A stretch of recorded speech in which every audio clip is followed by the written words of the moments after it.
Good morning and welcome to Spartan Big Bear, the second race in the Spartan US National Series for 2024. My name is Jason Dupree and I've got with me VJ Jones. How's it going, VJ? Going well. It's nice for once to be attending one of these U.S. National Series events and being comfortable at home. I got my coffee. I'm warm. I'm not dealing with pre-race nerves or anything. I'm comfortable, and I just get to see how the race plays out. So I'm looking forward to it. Yeah, man. I'm on site, as everybody can see, and it is a slightly chilly morning, but honestly, the way I'm dressed, it's not that chilly. Like, I don't think it's going to be a problem for the athletes because the second I got out here, when it was dark, it was still chilly. But the second I started like hauling gear up the hill, I started getting hot right away. And now the sun's out and it's right in my face and it's very warm already. So I think the athletes will be fine in that regard.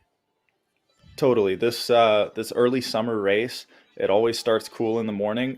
By the time you're finishing it and you get into that finish gauntlet back at the venue site, it's really warm and it's really uncomfortable. So you go through a whole different, like the race that you start and the race that you finish are two different things. So you're going to see a lot of athletes looking cooked coming through here. I know last time I raced this venue, it was really, really warm descending the mountain and coming into the finish line. So I think planning ahead for that, managing your body temp, that's actually going to play a little bit of a factor to see who can finish strong and who we start kind of seeing to fall off the pace in those last couple miles. Yeah, I ran the sprint course yesterday, and really the only time it gets chilly is if the wind blows. And it is a little windy today, and so you'll probably have gusts here and there, but not bad enough that I think it's going to bother anybody. Well, that's nice. We've seen a Spartan tornado of legend happen at that venue as well, where tents and banners went flying. So moderate wind is a good Yeah, situation out in Big Bear for sure. that's right. Now, the race is said to be starting at 7 o'clock, which is coming up here. I have no idea if it will. I haven't gotten word of if they're on time or not. So we're going to start running through some pre-race chatter so we can hopefully be on time, and we'll see. So first off, let's look at what the series schedule is. So we already had Jacksonville, the first race, and that race was very muddy, wet course, a little chilly. We didn't see a big crowd there because they didn't have prize money in the series yet. And now that prize money has come back to the series, we are seeing a bigger crowd, more high-level names coming to Big Bear today. So we'll talk about some of those athletes in just a little bit.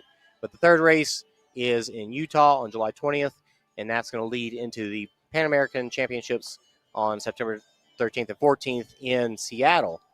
And, this is the United States National Series race. If my button will work here. All right. Well, maybe we're not going to get that. Hang on, I'm going to do this manually.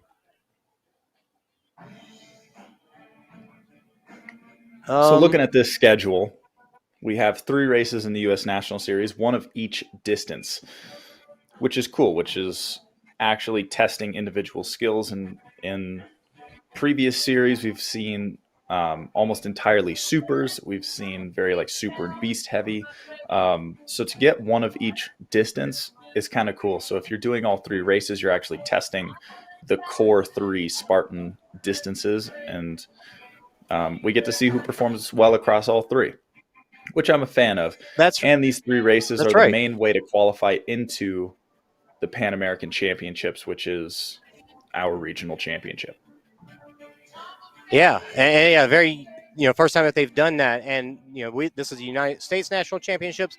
There is a Canadian Championships and a Mexican Championship that is also 3 races apiece, and all of those qualifiers will be able to go to the Pan American Championships. And there are other regional championships elsewhere as well, but this is our region, and so that's pretty awesome. So let's go back to us here. I do see, I don't know if the camera can see. Actually, I think you can see the start line right behind me. It does look like they're lining up, so we might be on time, which is 5 minutes away. So let's talk about who is here. I'm going to try and make sure I do this right. We've got some good names going to be here. Bear with me just a moment. At some point, I'm probably going to have a rabbit come up. Sorry. What's the name of this? Open run. It doesn't turn on. You got to hold the power button and hold it till it says pairing. Apologies, guys. Got working with some rabbits here. All right, we have got some good names here today. Oh, come on now. Okay. Here we go. Ethan Brown. Ethan Brown ran the first race in the series, so he is going to be here to capitalize on the fact that he got some good points at that series race. Yeah, I'm excited to see it. Ethan's been around for a few years. He's got a lot of experience. I know he's raced at this venue. I'd say he's very local to this. I believe he lives not far from the bottom of this mountain. So a place that he's going to feel at home. And I think, having already a podium in the series, he's coming in really excited to try to capitalize and gain as many points as possible, and possibly see a great result across the end of the season, which could be really cool. I'd love to see Ethan on the podium for the entire series. So I'm pulling for him to capitalize on today, use that local knowledge, and get some good points for the series. All right, VJ, I think we're gonna go through these real quick because they do look like they're getting real close. Sounds good. Jack Bauer. And Jack Bauer, that's my pick. That's No the Baylen crowd Bean. favorite right there. Yeah. Shawn Roberts, we're expecting him to – he's been talking about how he's not great at uphills, but he can fly down the hills. Mountie Uphill's Defoe hard. flying over. Really excited to see him again. Series winner last year.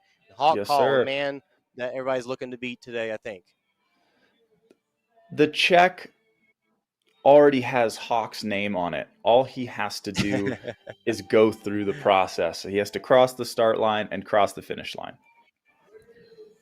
All right, some of the women real quick because I think they're about to take off. Ashley Heller, Vivian Tran got some series points last race.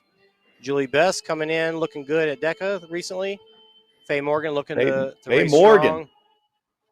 Yeah, Casey Monroe got some points at the first race as well. Rose Wetzel, definitely a contender here. And then Amy Doobie with the points for the first race in the series. She is definitely the one to beat. Definitely looking to see how she does. Okay, we've got some footage here. All right, there's the start line. So the men and the women take off at the same time now. Yes, which is exciting. This is going to be very helpful for us as a production because we won't have to, especially when there's limited people, rabbits, you can't cover, you can't have a full, 6-person team on the men and on the women, so you got to split them up. So here we don't really have to do that as much. It's going to be brutal for the slowest men in the elite field because they are going to be racing side by side with those top women.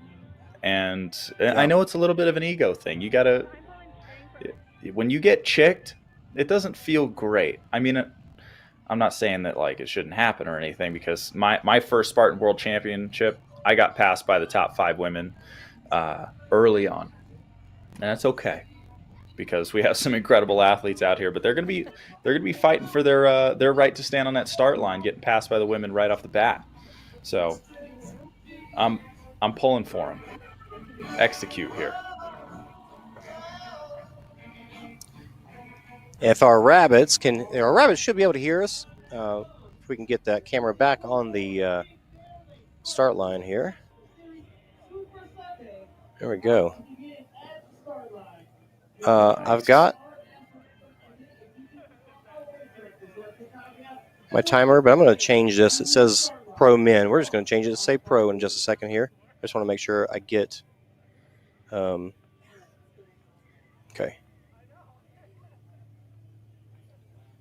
All right. Now I do see our camera for our rabbit that's heading up the mountain. So we're really hoping that we're going to have signal up there. And their camera's looking good so far. That'd be incredible. At the very least, we know we got good signal down here at the bottom where the majority of the obstacles are.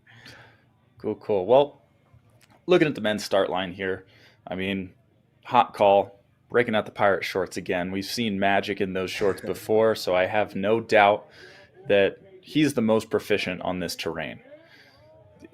Major mistakes are going to have to happen for him to not execute and just walk away with this race. And looking to who's going to fill that second place spot, my eyes automatically turn to Manuel Defoe. I've ran with him a lot. We were on a team in Saudi Arabia together. Incredible athlete and access to a lot of cool tools where he trains to where he can expose himself to altitude in an altitude chamber and do workouts at altitude. So that doesn't really affect him because he prepares specifically for these races. So I expect him to take that second place spot if everything goes normally. Yeah. Got the national anthem going.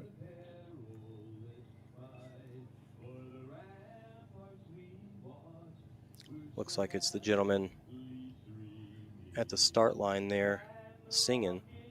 Mm-hmm. And I can't tell, but he looks like a racer himself. He's a racer. He's been doing this a long time, probably longer than I've been. I forget his name, but he's done many national anthems for us, and one of the incredible members of the community. He's if at it's who every I think race. It is, yeah, he's got like the most races of anybody, I think, or most. I don't know if it's most races or most trifectas. That's his full-time job, man. Pretty much. I think I heard him say yesterday that he's got like he's hit 500 before. I don't know what his next milestone is, but pretty wild. All right, so they're not perfectly on time, but pretty close to it. Excellent. Well, looking at Hawk for first, Manuel for second.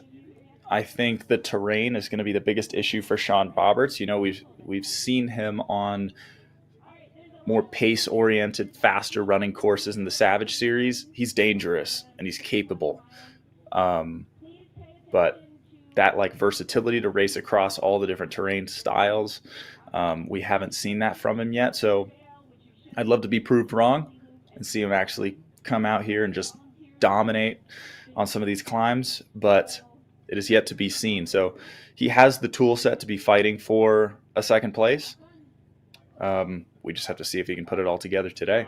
And then, but that third through fifth spot, I think, is where things are going to get really interesting. That's where we're going to see some fights with Jack Bauer, with Ethan Brown, my teammates from Gov Games out in Dubai. Jack actually rocking the Gov Games gear right there, so I'm excited to see him capitalize, man. Jack is a phenomenal athlete, and honestly, he thinks his way out of great performances so much that I want to just see him let it all go and trust the fitness. And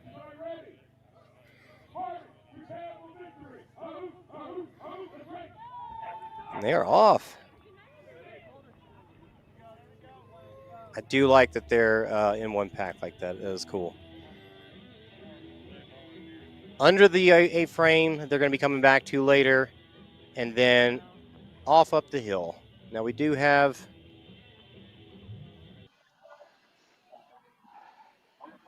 they went to the right there, and they're heading up the hill. We've got somebody a little ways up the hill that should be catching them coming up in just a moment. Lovely. Because they're off. I mean, they're out of there. You can see them in the background. There are rabbits at the start line. They left them pretty quickly. And I'd say most of the athletes in this field know this course. This is the same course that we ran in 21, in 22. It's the same layout. So we're going to have this pretty punchy, steep climb right off the bat here. And it's going to kind of toast you, and then you go right into a sandbag carry up at the start. So there's a lot of strategy here. And you can never trust who you see go off. Who's in the front right now. Like you can't trust that because they could just be trying to get Hawk that is going to lead this spot. thing right off the bat. We remember seeing his climbing ability in Utah, just leaving the field immediately against world-class climbers. He's just built for this. So I won't be surprised if he opens up a minute gap before we even get to the sandbag carry. He's just that quick. But there's a lot of strategy. You think that's him all the way in the front there? 100%. 100%. He is up front. His sustainable climbing pace is hard for some people to match for a 100-meter sprint. If you just had to match him for 30 seconds up some of these climbs, not a lot of people can even do that. So it's actually really wild to watch him do it. It's hard to fathom the speed that he can climb with. Yeah. But like I was saying, there's a lot of strategy here going into this first climb. You can play it slow, take it as a buy-in. You have a nice descent that if you're a stronger descender, you can close in there. And a lot of people will burn their legs out before they get to this first sandbag carry. I was running slightly behind Rylan Shattuck in 22, I think. We got to the sandbag probably between 15th to 20th place, and we left in the top 5. Because people were so gassed by the time they got to the sandbag carry that they were trudging through it really slow. So I'd expect to see a lot of shifting of places when we get to this sandbag carry to see who's still feeling fresh and who is bitten off a little more than they can chew.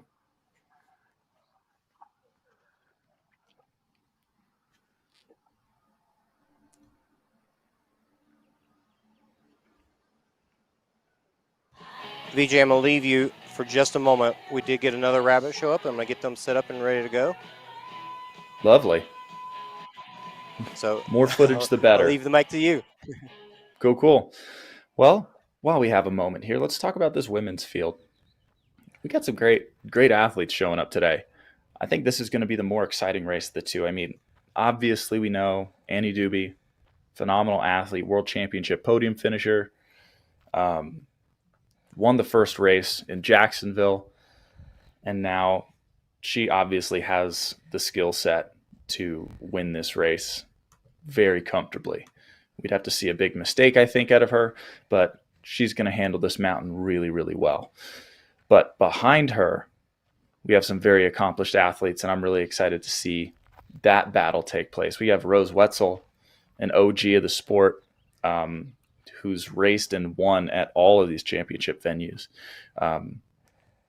And Colorado resident. So she's used to altitude. She's used to the mountains. We're going to see good things out of her. We got Casey Monroe, who is another athlete that can throw down with all these ladies. Ashley Heller. Ashley Heller is a homie of mine from out in Idaho.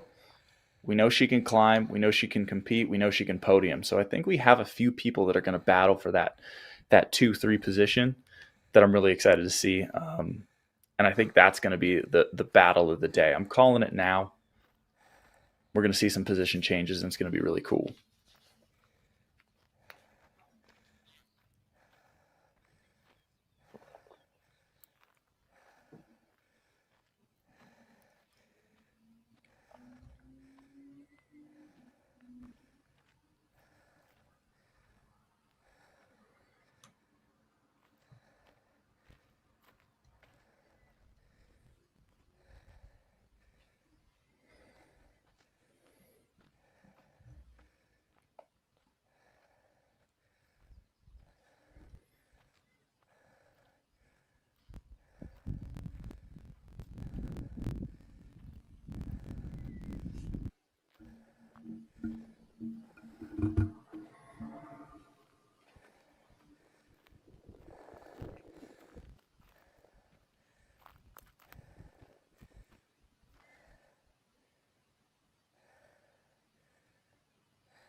Well, it looks like in the meantime, till we get some eyes on some of the elites, we get to watch some age group action, which I'd be a fan of.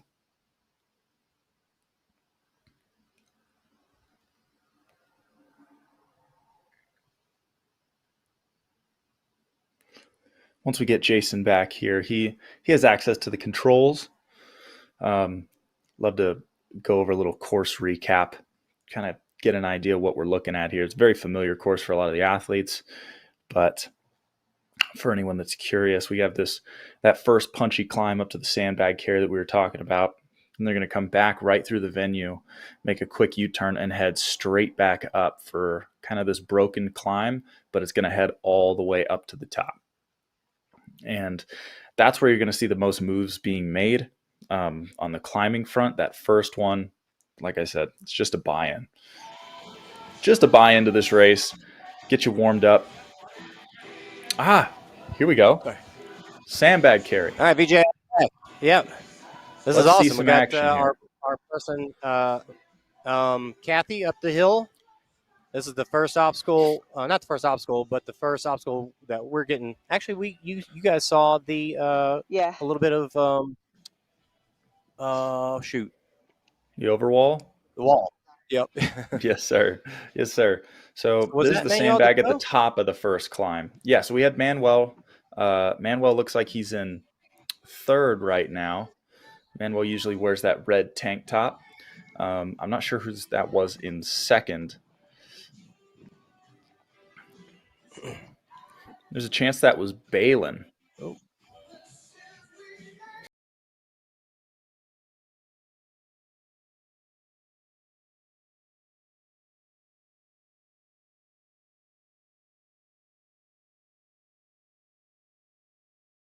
There we go.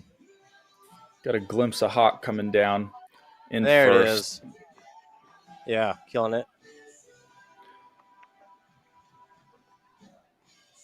Putting it down right onto the next. Yeah, And I Kathy, told you I think if wouldn't you be could surprised if he had a minute lead by the time he got to the sandbag carry. You're not kidding. Nobody right behind him, that's for sure. 13 minutes into the race. I think we have our first place female coming in right now, though, as well.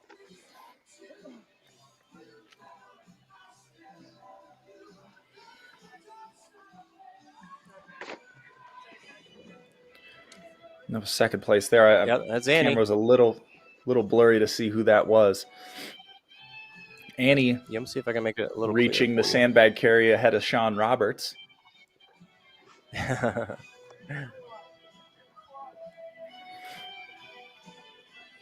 I'd love to see an overall top 5 for Annie today. Yeah. I think it could happen. I don't think That'd it's be out of awesome. the question. That's for sure. Yeah. But we had about 45 seconds gap from Hawk to second place. And still no third, right? Still no third. Jack Bauer looking good. But this is early on. You know, we're 14 minutes into this race. It's going to take close to an hour. So 25% done. There we Let's go. see here. And there's third. Okay, That so could have been Manuel Baylen Bean. outside. Yeah. I didn't recognize that second place.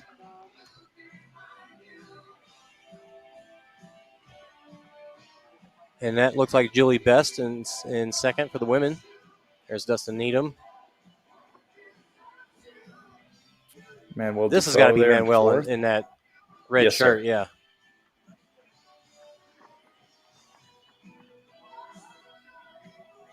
Looking good, looking strong.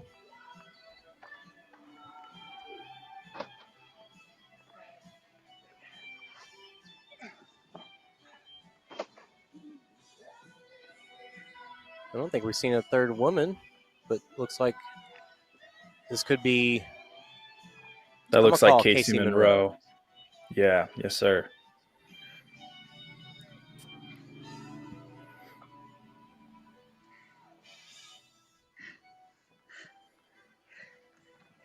There we go. I'm not 100% sure, to be honest. No, that was Casey. That was for sure Casey. You think so? Okay. Yes, sir. That was Casey in third.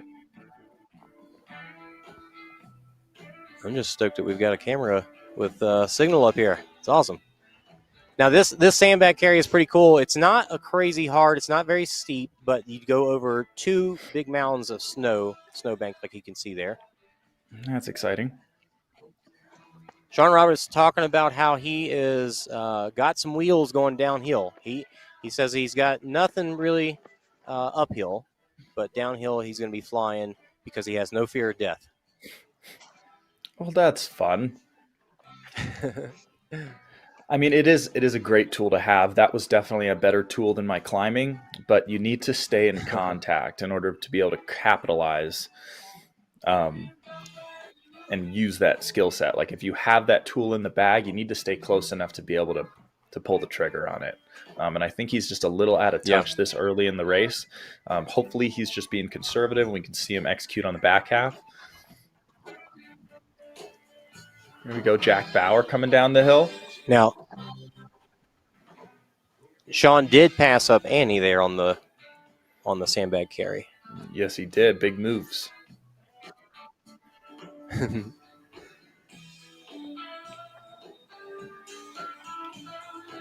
Kathy's going to be waiting for at least the top 3 women to come through first, and then she's going to head up to the upper part of the super course while the rest of the athletes head down the mountain.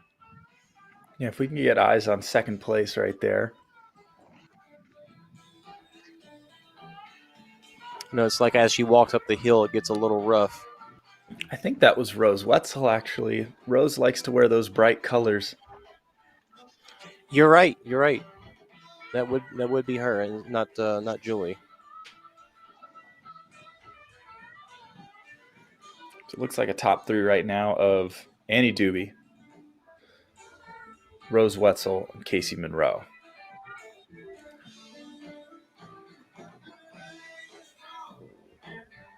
Yeah, Kathy, if you can stay down towards the sandbags themselves, seems like you're getting better signal there until those top 3 women come through. Oh, we've got people coming down the hill already. Heading towards Bender. That's a nice view there. I would say that was second place, right? That almost looked like Chris Brown. Which I don't think he was definitely not in the roster that I saw. He never is. If he decides to show up, it's probably 5 minutes before the race. That's just how he rolls. But I could be wrong. But I also wouldn't be surprised. Yeah. Well, if that's true, that's awesome. Be glad to see him out there.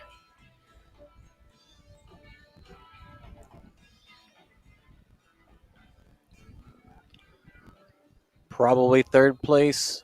Yes, sir. Baylen Bean looks like. I'd say so.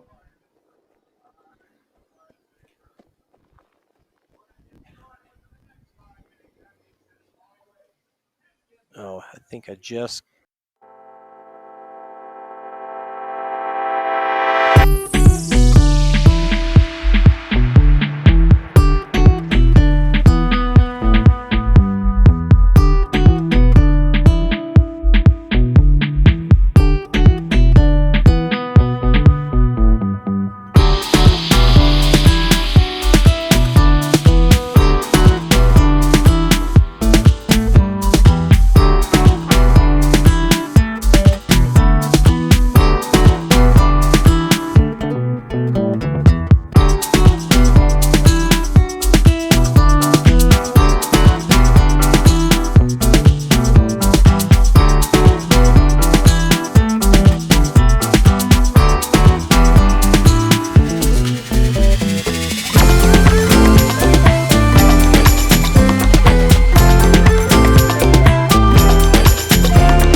this is the camera that would be there if it was.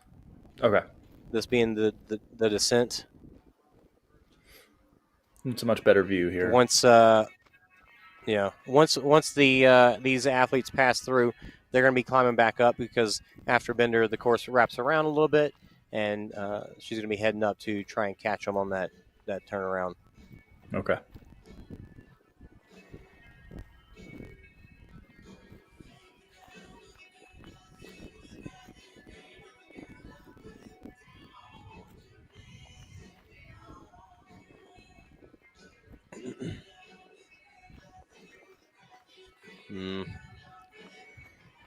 Don't know if we're getting any results yet.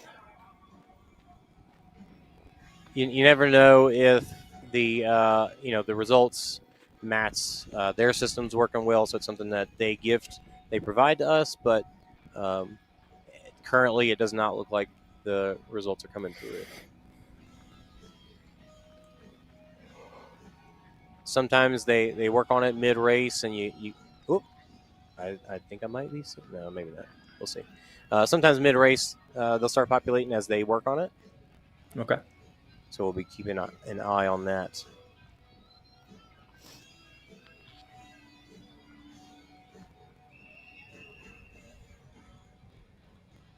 And there's Rose in definitely second. Rose. Absolutely.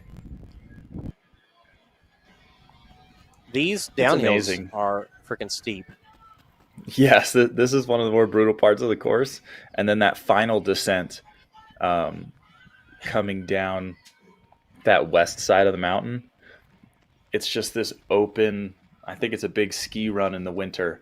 So it's not kind to you. There's rocks everywhere, and it's just steep descending, and it just beats you down the whole way down the mountain. And currently, it's pretty loose. Like it's very dry, so there's a lot of dusty, very loose stuff. Oh yeah.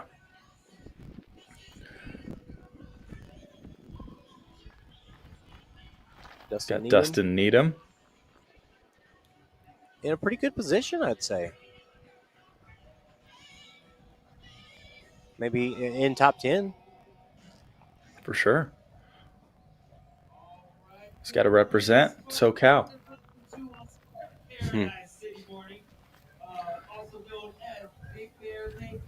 I'm always impressed with Rose. No matter the course, no matter the era, she's just always in the fight.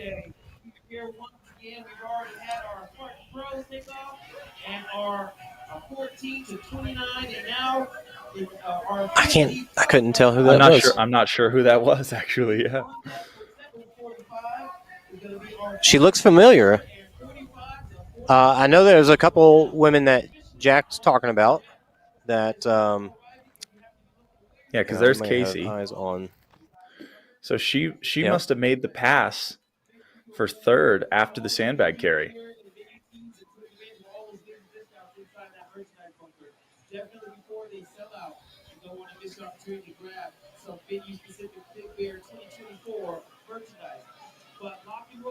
I think the shot we have right now is the shot that we were just looking at. So these athletes the coming down here further. Bender should be not far past that.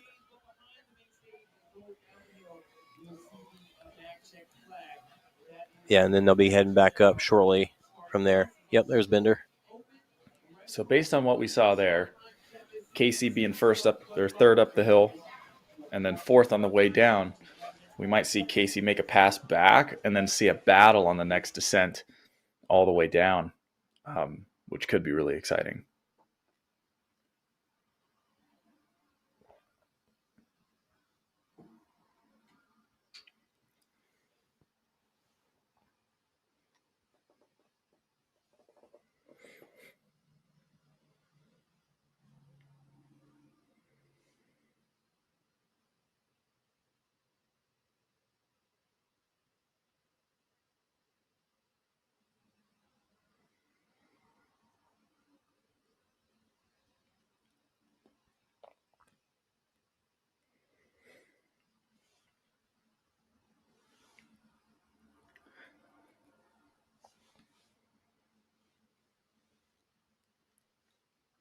So from what I understand, we have a camera more close up at the top of the mountain.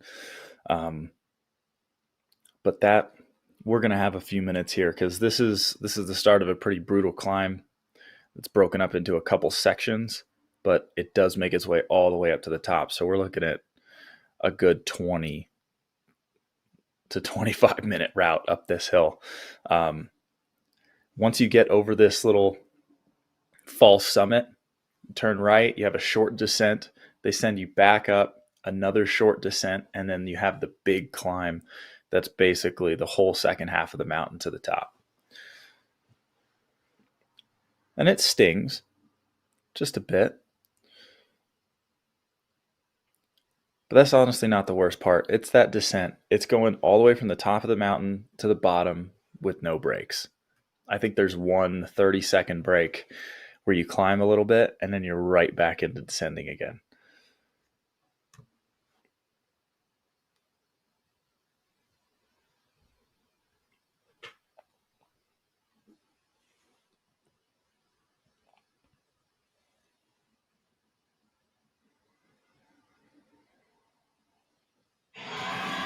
VJ, I'm back in. We lost power here for a second. Somebody tried to steal my electricity. That's fun. The beauty of having our production machine in the cloud is that the live stream doesn't go down, even though I wasn't connected here. That's positive. Fighting thieves out there near LA. Yep. Fun.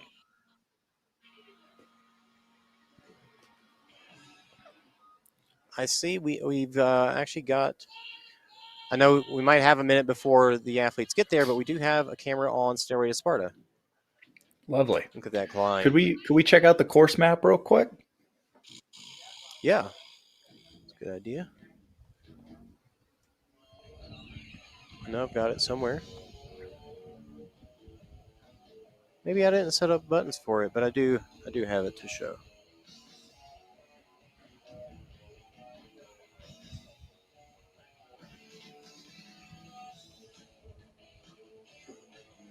Nice. There we go. There we go. I'll hide Yeah, this for a moment. So the red lines, that's that first part of the course that we just watched. At least that initial climb, then that come back down.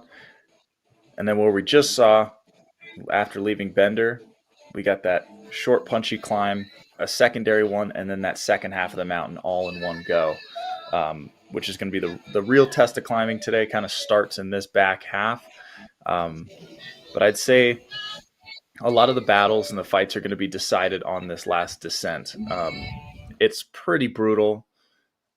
That's what leaves you sore for the next few days. But let's see what obstacles we're going to get to catch up at the top of the mountain. And what we were just looking at, Bender being right here. There's our list of obstacles, and that's the approximate elevation for that part of the course. That's where they go back up. Actually, that doesn't. I'm sorry. That's the beginning. I'm looking to go here. So that downhill and then straight uphill. So going from there, we'll see Olympus. I don't know if we'll be able to get a camera on Olympus, but that's where they'll be coming back downhill real quick and then straight back up again. I wish we could see the box. The box halfway up this climb is a very rude decision from the race directors.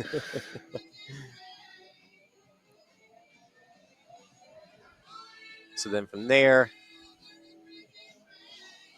get several obstacles right up at the top there. Yeah. Okay, so Stairway to Sparta is actually towards the descent. Usually it's right at the peak, right as you finish climbing. So that's exciting. Right. Yes, once they hit it, they'll be heading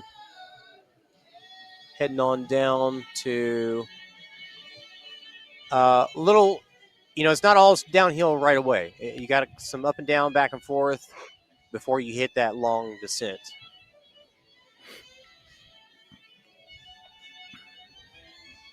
Couple obstacles on the way down. The multi-rig, now it says it's on the map right here, but it's not. It's actually down here towards the festival area. So we'll be seeing Great, that we'll get to see towards it. the end. Yeah, for sure. And then big downhill into the gauntlet at the end.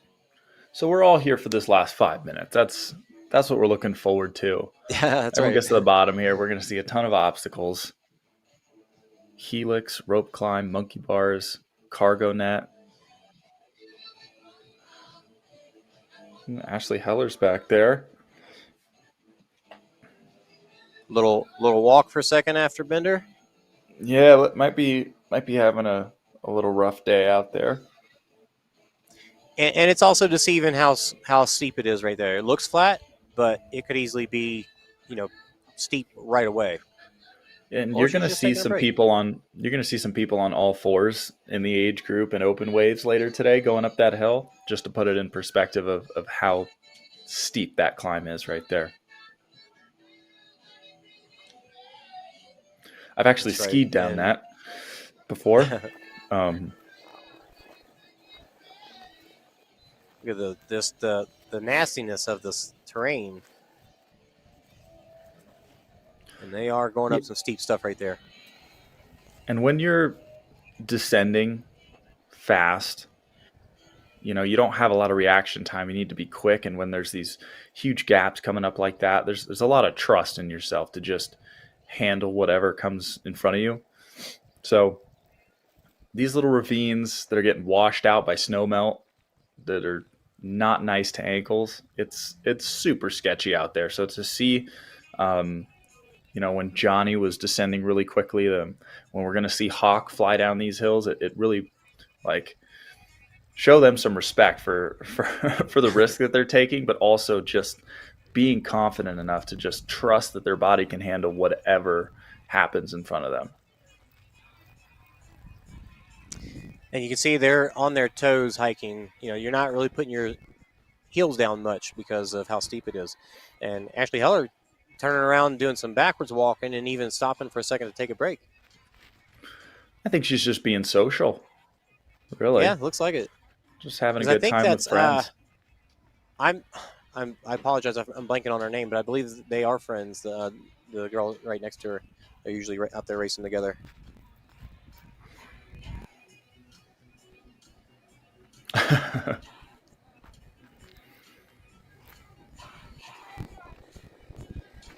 They're talking about You're you. chatting with the camera person. Yeah.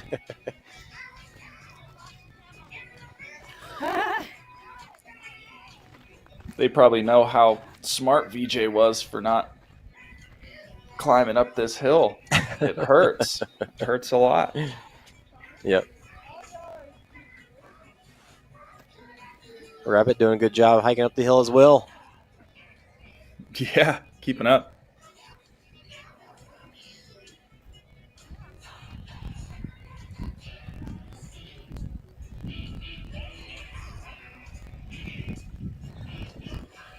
Thanks.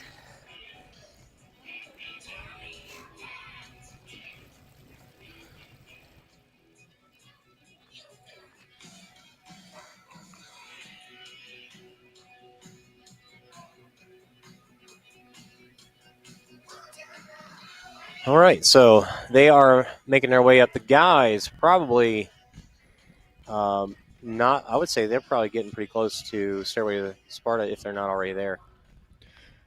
I'd say the guy. The one guy that's way too far ahead right now. We'll get to see him. I hope we get to see him.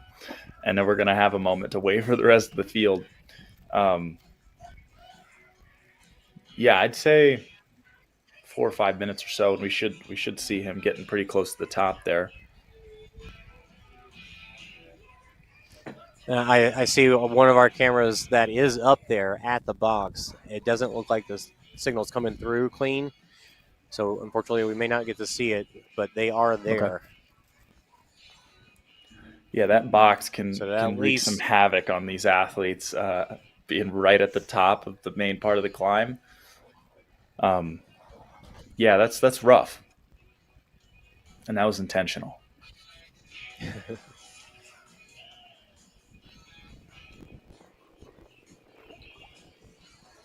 37 minutes into the race.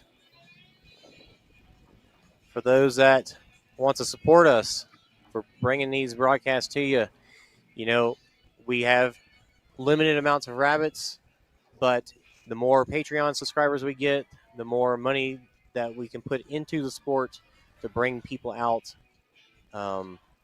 And we hope for a day where we've got a crew of rabbits. So please consider supporting us on Patreon, patreon.com/the OCR report.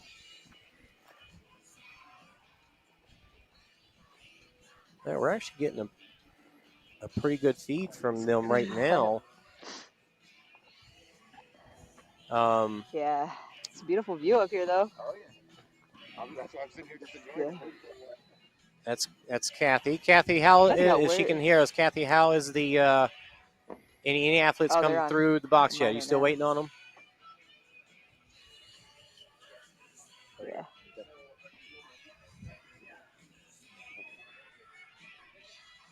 Still waiting. Still waiting. There is I a don't know how to delay talk. between them and us. Yeah, we hear you, Kathy. There's a delay between them and us. So when they hear us, it's like 3 seconds later, and then when we hear them, it's like 3 seconds still after waiting. that.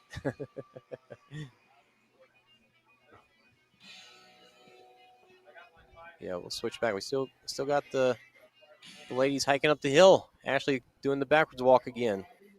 DJ, do you ever try that?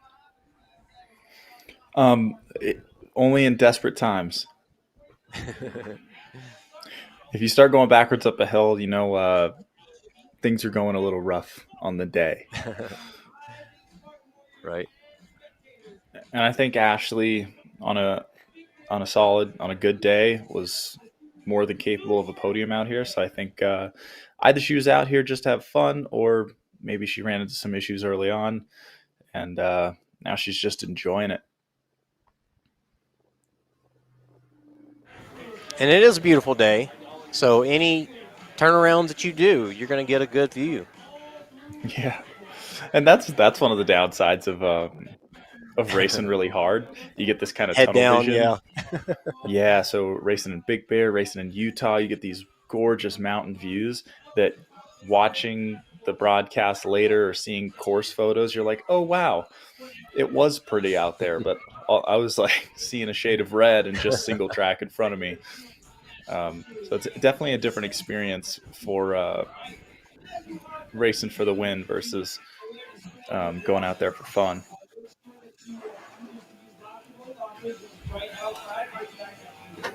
I'm not entirely sure what part of the course we're looking at right now. I think this is that initial first descent down to Beater. Just some back of the pack, maybe age group people starting to come through. Yeah, I think we're seeing some age group waves start to roll through. Yeah, we got a guy here, so it's probably age grouper chasing the elite women.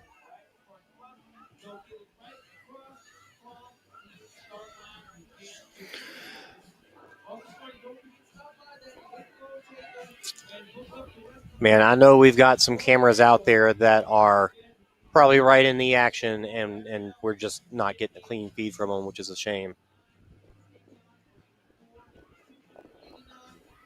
Very interesting mountain. There's Verizon is really good. AT&T and T-Mobile are next to nothing. I've experienced that. Yeah, we put the call out there. If you can rabbit, and be aware that we need Verizon. Elon Musk, if you would like to sponsor the program with a Starlink package, you know where to find us. We need some Starlink that will, here's back down at the bottom in the village area.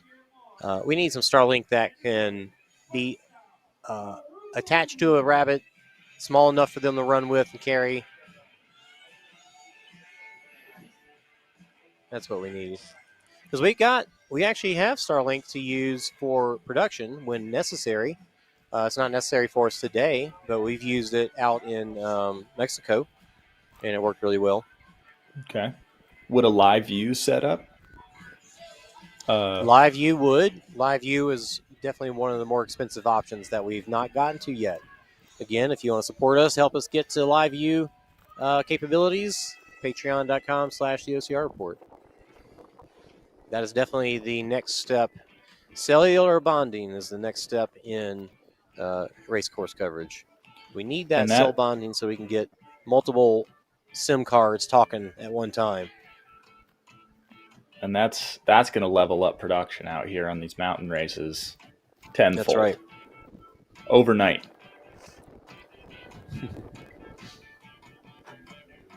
The cost is it's a big jump. Mm-hmm. Especially when you talk about having 4 to 8 rabbits. Yeah.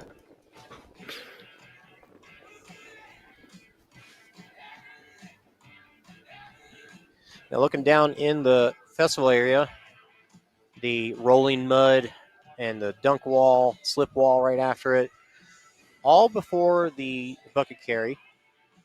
The water yesterday, not that cold. I expected it to be pretty chilly, but it wasn't. I hate that mud pit. Coming down the mountain all jelly-legged, and then you hit that and get it. If you're running fast, like, you fall down every time. You just can't stay clean through it. And it's hard to, you worry that you're going to step in a pit and twist an ankle. Mm-hmm. So you got to be careful. But the thing about that one is you get all wet, and then I don't know if they have the barbed wire crawl to the finish that they've had the last couple of years. But then you get all wet, and then everyone goes through the finish line barbed wire crawl, and it washes out all the dirt. So by the second day, you're just crawling through rocks. Tough. Right. And the barbed wire crawl on this course is actually pretty darn brutal.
you're getting a good clean feed. We'll see if we can get a shot over there because we want to catch. Who do we got here? I see people going across the mountain here.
Looks like Shawn.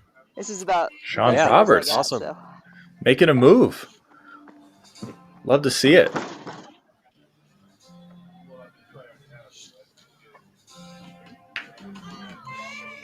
Oh, here comes.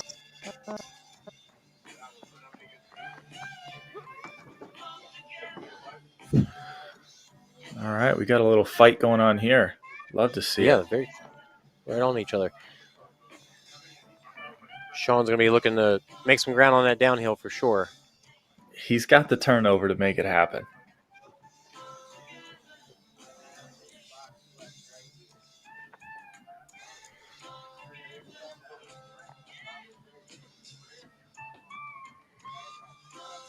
Kathy, is the gimbal giving you trouble? A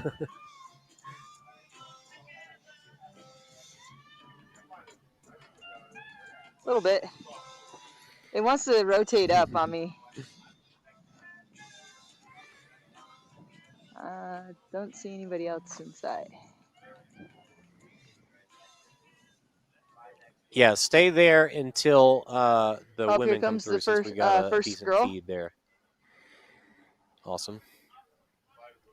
And he's pushing for that Actually, top while 5 finish we were talking about. Here she comes.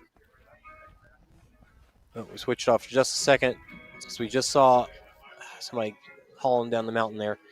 Yeah, so Annie in first. Here we go. She's 6th overall right now.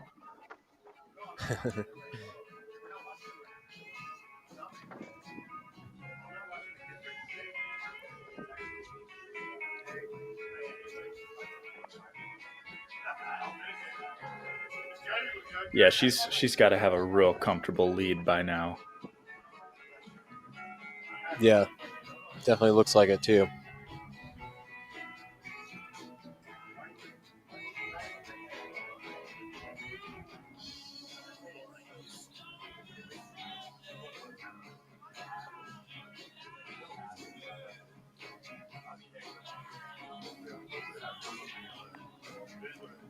We have to be seeing Hawk at the bottom of the mountain any moment now. He's got to be really close. I think you're right. I think we got him on. There he is. That legless rope climb from the calls. Yeah. We always see it.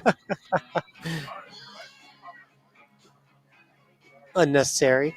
No, that's awesome. Look at this. We've got a rabbit running with Hawk. Stick. Camera person that just saw Hawk go through. Stick with him because you're getting a good feed, good clean feed. And that rabbit that's running with him, unfortunately, isn't. Go ahead and head over there with him and watch him go through the finish.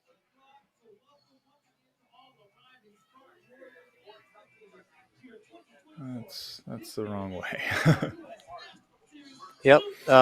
Athlete or rabbit by multi-rig. Head over towards Hawk Call and watch him finish.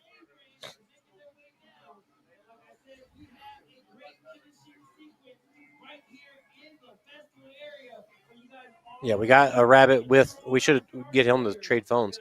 We got a rabbit with legs, but no signal on their phone. Very unfortunate.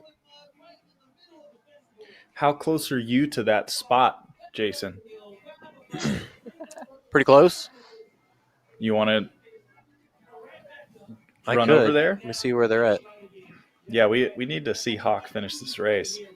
Let me see where they're currently at. Okay. All right, I'm going to go do it. Yes, sir.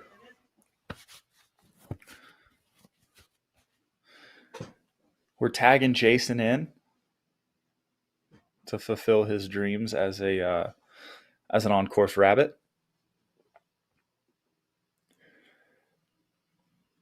When Hawk first came on the scene, that Herc-hoist used to give him a little bit of trouble, but he's clearly solved all of those problems. And he is just strong through every part of this course. Look at the speed. Look at the stride length up this hill. Some people don't have that stride length on a flat. And he is flying up these climbs. I really don't understand it, but I'm a big fan.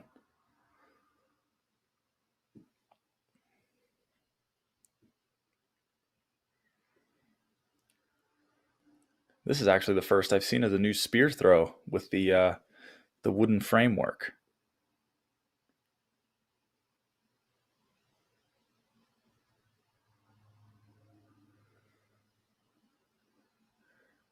Oh, a miss. Door's not really open though. He's got such a substantial lead that it's more of just an inconvenience for him at this point. He just got to go through the motions. And I'm sure he'd rather run this penalty loop than do 30 burpees. I'd guarantee that, actually. You can trust me. And again, stride length up the hill. That's a full sprint for a lot of people. That's wild. And he looks so comfortable too. That's ridiculous. Oh, and he's having a good time. Good for him.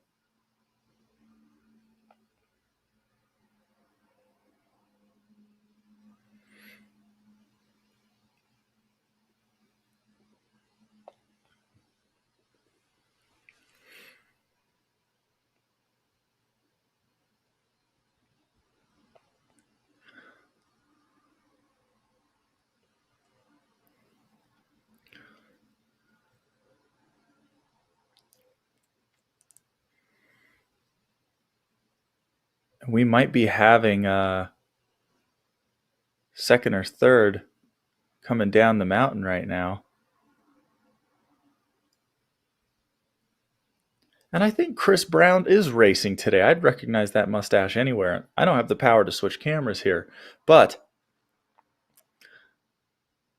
I think we got Chris Bob Brown out here in second or third. I'd say second currently.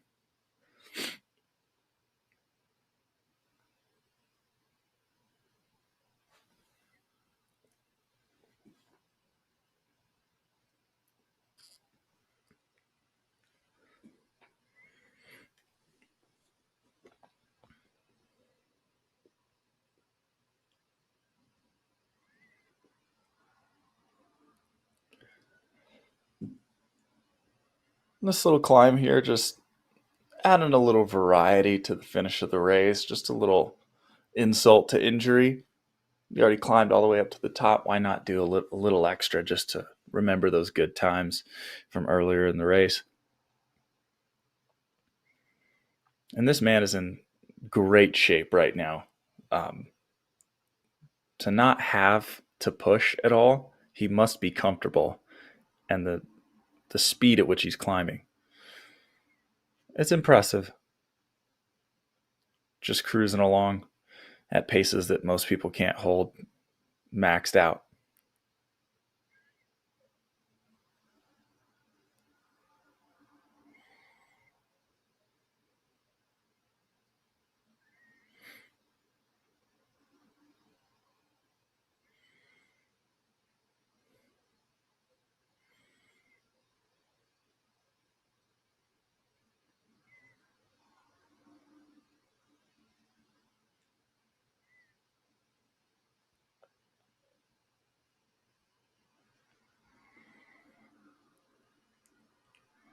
And off camera here, we have third place finally rolling into the festival area. The initial spots, looks like Manuel Dufault holding third position right now.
Yeah, there we go.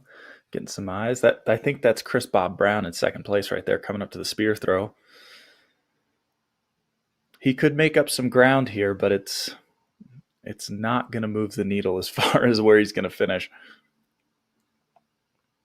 And I'm not exactly sure how far behind Manuel is, but that could give Manuel some time to catch up. Interesting, he stuck it, but it fell right out. If the volunteer says go, you go, and you don't question it.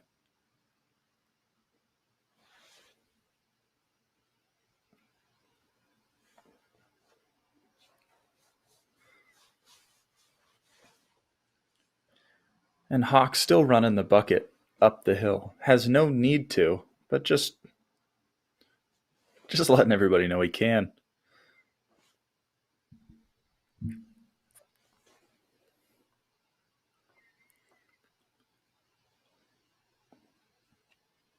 I believe this is it. Final descent down to the finish line.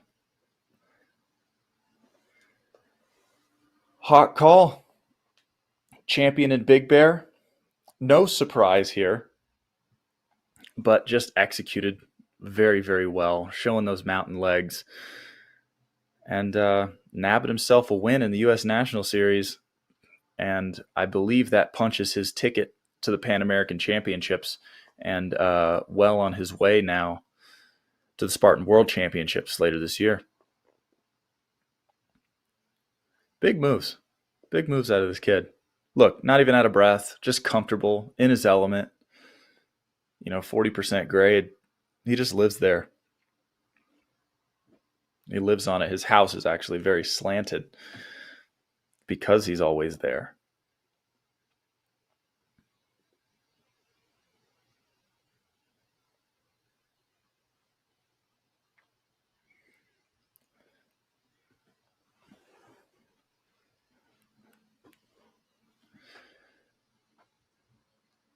So second and third currently looks pretty comfortable. We got Chris Bob Brown making his elusive appearance as usual. You never know where he's going to be or what he's going to be doing, but when he shows up, he's on the podium. Just tag him in. And then we got Manuel Dufault, last year's US National Series champion.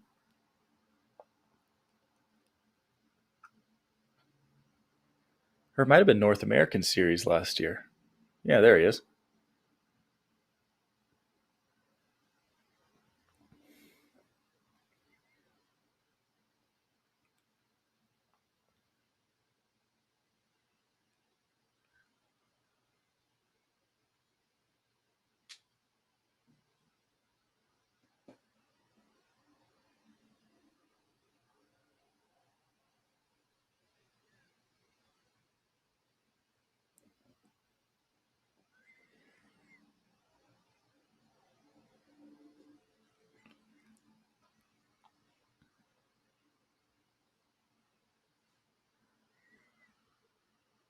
Well, it looks like Manuel missed that spear throw. That wooden target really creating some issues for some of these athletes. You would think those old foam targets that were a lot smaller than the target is now would have been more difficult, but something about that circular shape. Circles don't make sense to these athletes. Squares are much more of an attainable target.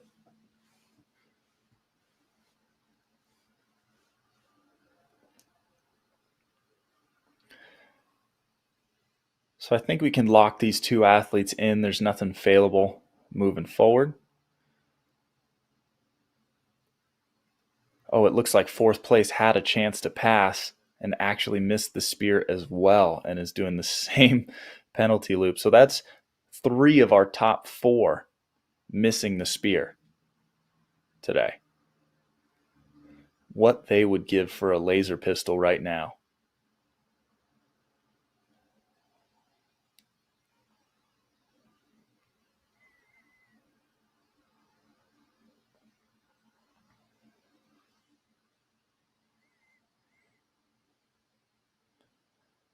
At this point, if Annie can hit her spear throw, she might be locking in that top 5 that we were rooting for earlier.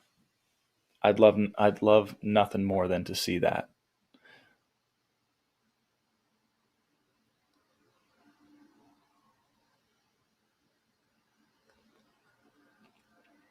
Hot Call giving some post-race encouragement. You'll love to see it. And Chris Bob Brown is always open for a chat. No matter how hard the race is, no matter how steep the climb is, how fast you're running, he's always down to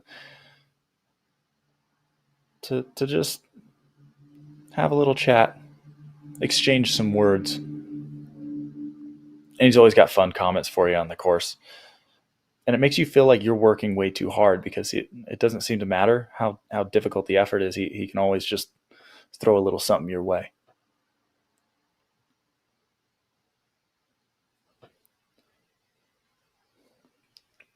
Here we go, Manuel Dufault, our resident Masters athlete.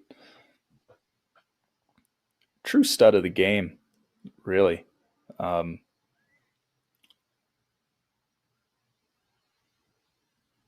I was very impressed when I got to spend 8 hours racing with him in the desert, Saudi Arabia. I think it was in February. Yeah, we spent a bunch of time together. We camped out in the desert. It was a blast. But he was a monster, just consistently pushing the pace and running great speed, hitting obstacles for 8 hours in the desert sun. And now he's here crushing a 10K mountain race. So very capable athlete, very good dude. And collecting some good points for the series here. I think he's actually looking to be competitive in the Pan American Championship coming up. So excited to see what he can do. And look, 4th place was rather close. If he would have made that spear, we would have had a serious fight on our hands because he has closed in really, really well. So props to the fight in this guy. And he's still not letting up. He's still really pushing. Let's see, Shawn Roberts on the spear. No spear throws at Savage Race. Let's see what he's got. And he's one of the few to stick it today. The only one to actually get it to stay in the hay. So maybe they got something special going on over there at Savage Race.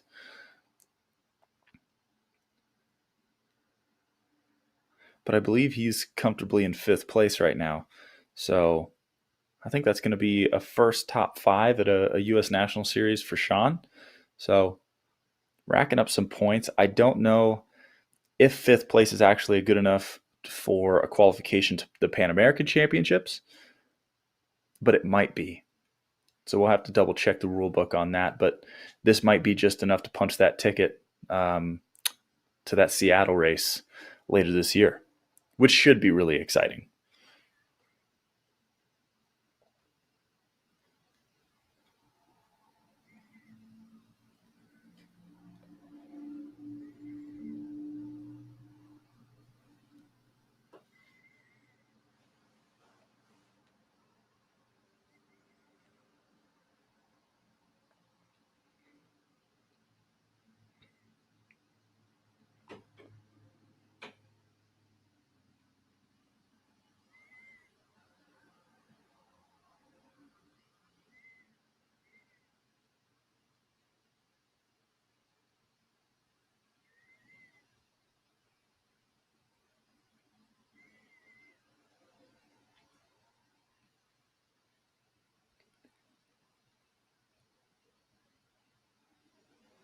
Annie has to be close by here.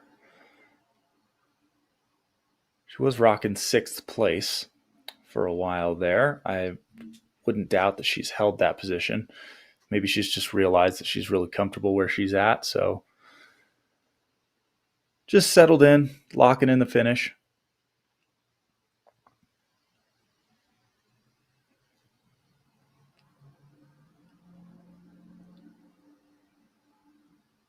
You're getting some POV currently of what it's like to run on the penalty loop for the spear throw.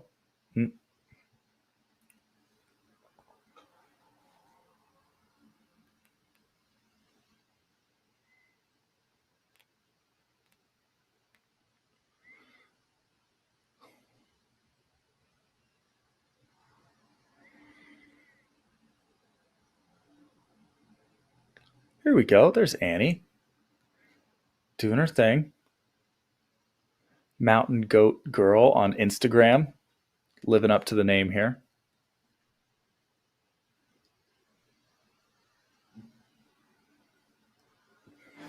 All right. Woo! Pulling triple that? duty here. Oh, it was fun. Hang on.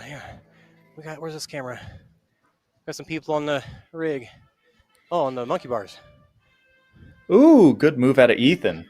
Putting those ninja skills to the test. My buddy Ryan McGuire calls him Ninja Brown. Ninja Brown.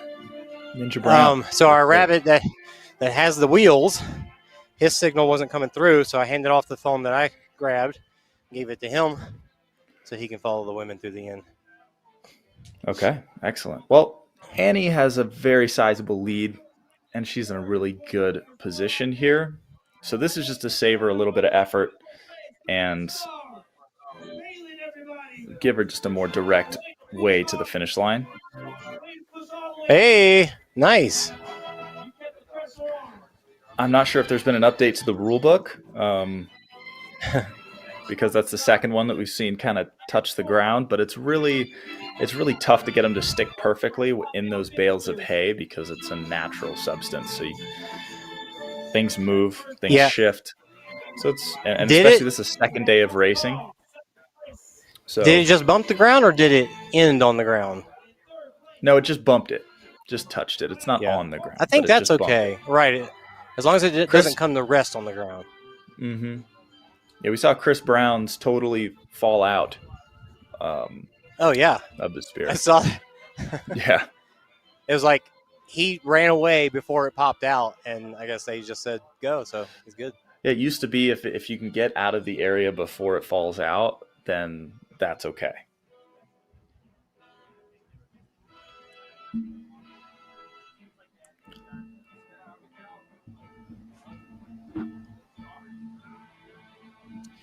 Oh, I can see just a quick snapshot. Here we go. What has been our second place woman the entire race so far? That's third for Casey Monroe. We have Rose in second currently. I think she's still holding that position. Yep. You're correct. I forgot about Rose.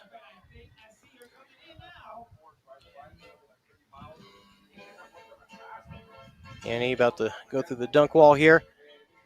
I see Jack Bauer in the penalty loop for the spear throw. Oh.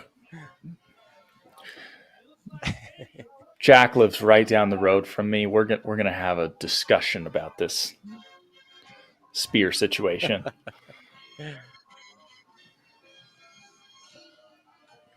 You know, these spears are a little uphill.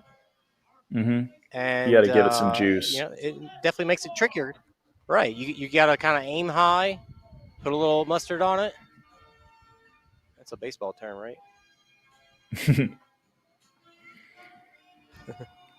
I think Rose is finally coming down into the festival area currently. So we should see her at rope climb and multi-rig very soon here. There she is. She makes her way to the bucket carry. It looks like she's got some distance as well, as second place female has not yet made it into the rolling mud.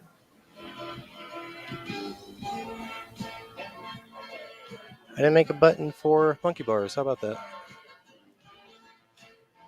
Little reverse grip. Staying safe and strong. Yeah, we don't need a lot of speed right now. We just need to lock in second place. Oh, and a sip of water. Mm-hmm.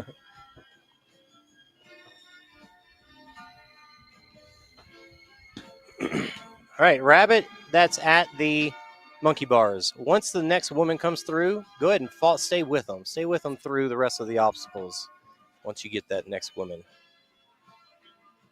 And we've got Annie hitting the bucket carry. It's amazing how steep this little slope, like this is traditionally the little bunny slope in the winter, where all the kids do their lessons. And at the end of this race with jelly legs, it feels so steep. It's a pretty lengthy stretch down there. You know, obviously there's been bucket carries that have been much longer and much more arduous than this. But down to this tree and back around, it's a little further than you'd think.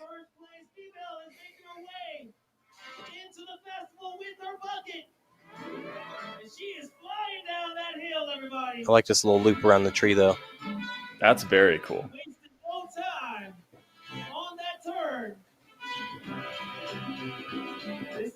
She's still moving. With the bucket in tow, before she makes her way into the finish line.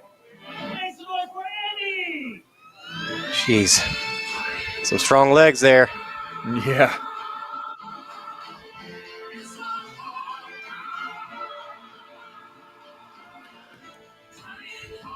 I wonder if she ever imagined she'd be winning a U.S. National Series race to the Rocky theme. Yeah. So Casey coming through monkey bars. Definitely a sizable gap between all three. First, second, and third. And that's the nature of a lot of mountain races. Like, you're just going to get that separation because the pace just can have such separations between it on those climbs because most people are hiking. Stick with her, Rabbit. Go ahead and head on down the trail with her.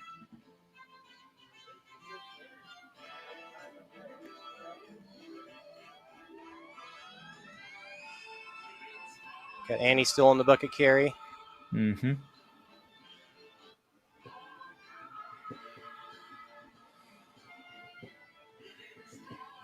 Helix is one of those obstacles that I'm just surprised it's still in the sport, to be honest.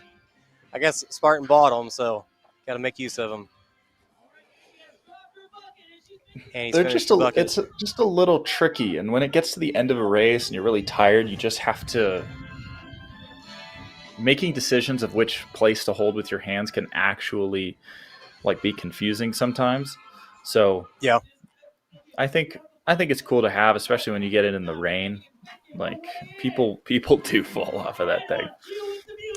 I'm not sure I've really thought about it from that perspective, being top end and having to go through. Great job, Annie. First place, female. Going through and having to make those decisions, like you said, because it is lots of weird, different configurations on the Helix itself. For sure. Well, there you go. Annie Doobie locking in 2 U.S. National Series wins this year. I wouldn't be surprised if we go 3 for 3. Looking super strong and just comfortable in the mountains. 2024. Now let's see who's going to be joining her on that podium. Second and third place. Jenna, can you head over to the multi-rig? I think that's... We got Rose coming up from Herkhoist here. Let's see if she can hit that spear.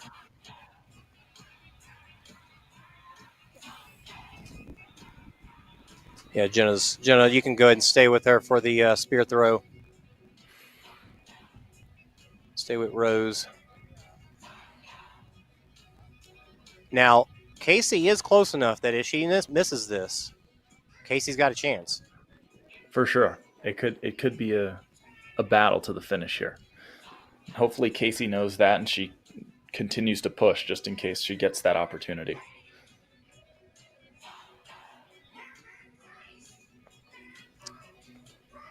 Rose, love her form.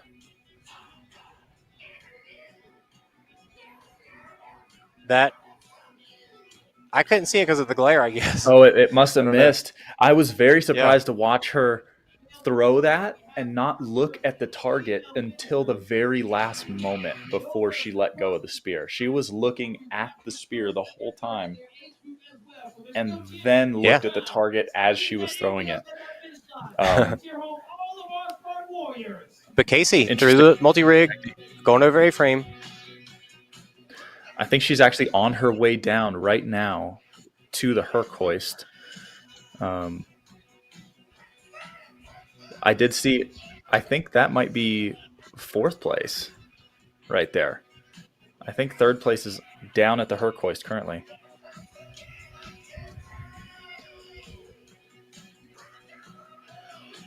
There's Rose on the penalty loop. Mm-hmm. And she's coming up on the halfway point.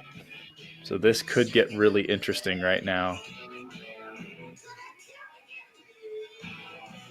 Yeah, she's still got a pretty good gap. It doesn't. There's Look, Casey Casey's right there coming up back the climb. Oh man, she's got a chance. If she can stick this throw, it's going to be very close. Leaving this section, and they're right there. She can see her. She's Rose is worked. hustling.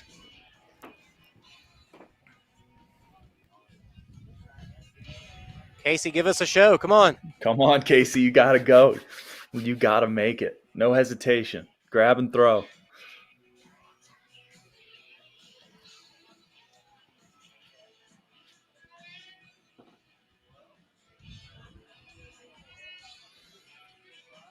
That's Julie Best who just passed. Okay. She just crossed over the A-frame. Yeah, so that third through let's fifth, get this pretty Let's close get this here. a good shot on this spear throw here. This is what we want to see. Oh, we got 2 cameras on it. Come Little on, warm up. Casey. Come on.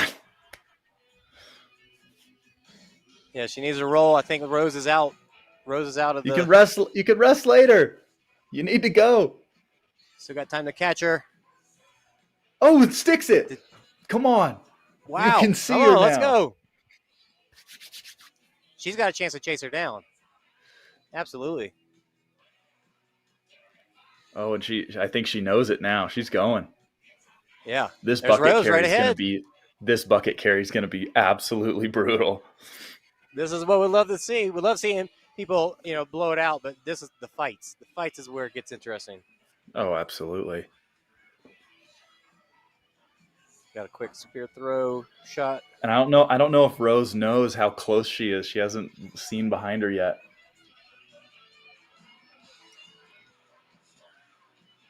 That's a miss.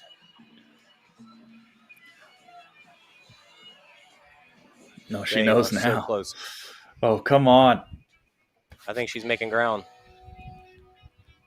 Come on, Casey. Come on, Rose, too. We don't want either one of them specifically to win. We just want to see the fight. You got to turn it over. Come on, turn it over now. Top females making their way into the rolling mud. I want some sound here. I don't think we're getting any audio from that particular phone for whatever reason. A little bit of distance, but sometimes those gaps can close quickly. Well, we can hear the announcer. Yeah. Through you.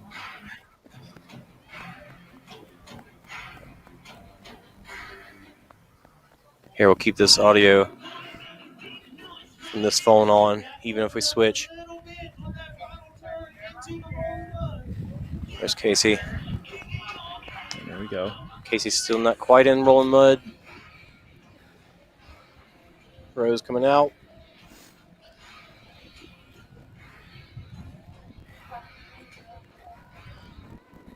Here goes second place of the slip wall. Just go. There you go. That was quick. Yeah. Keep rolling. Keep rolling. See, these little right transitions right here, this is where you can save so much time, and people don't really realize it. Like the getting in and out of the water, having a little bit of hustle there doesn't cost you much, but can save you 3-4 seconds. That's right. To the bucket carry. Our third place. Rose is hustling. Look at Rose dig. Look at that. Slip wall. Go, Casey, go. Second and third females are both making their way up to that bucket carry. Like I said. Definitely looks like Rose is fighting for it. Oh, She wants sure. it. She wants it.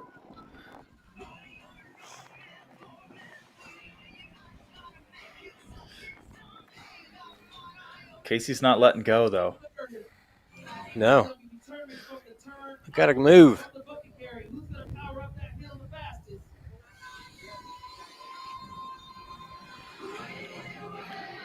The best way for Casey to try and make up this gap is to sell out on the downhill with the bucket, because on the climb, you're not going to be able to make a big move, I think, at this point in the race.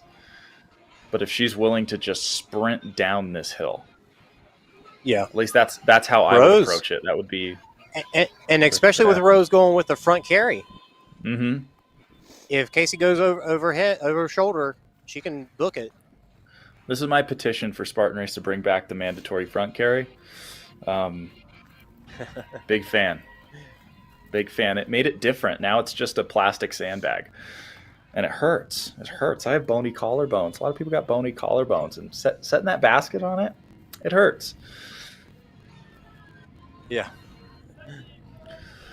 Oh, we got Casey going with the shoulder method. She's running it. Come on. Yeah. There she goes. That's definitely a little faster than Rose's descent, but she needs to go. Just open it up. You're right. She needs to sell it out right here. It's the only option. She's not going to get caught from behind right now. The only Look at thing is in Rose. front of her. Rose putting it up on her shoulder. Oh, she's moving She's a got it lot up on her faster shoulder now. and she's trying to haul. Oh yeah, Rose just locked it in, right there. Yep. I think you're right. Yeah, She's not letting up. She's moving well, actually. Go ahead. I'd say Casey looked tired enough that if she sees her taken away, she might, just let it go. She's still moving though. I think she wanted to fight, but the body wasn't complying as much as she'd liked. Yeah. That's the way it is sometimes. Yeah, this is just pure will right here. Well, talking about pure will, tell us how it felt when you were fighting Ryan Atkins on the bucket carry at this venue. I actually don't really remember the time from putting the bucket down to the finish line. And that's It's selling just out, seeing right? red. just seeing red and just staying within the tape. Yeah, you making that move up the hill around them was so amazing. I appreciate that. But And another both of you, season, both of you guys, you could see how y'all were just totally gave everything you had. That was the best part. Yeah, I think I wanted it a little more on the day. I think Atkins had a little more fight in him. I just don't think he really expected it from me. Most people don't. So it was a good fight. But another season, absolutely. like back at the same venues, back at the standard distances, and it doesn't matter. It doesn't matter what the distance is. It doesn't matter what's going on. Rose is the constant. Rose is always there fighting for podium positions. And that's just something you can always count on. Yeah. Death, taxes, Rose Wetzel on the podium. All right. Top 3 women. Annie Doobie, Rose Wetzel, and Casey Monroe. That is fantastic. I am going to go and see if I can pull over some athletes for some interviews. Great. So I'm going to step away. We'll let this camera keep rolling, and I'll be back. Cool.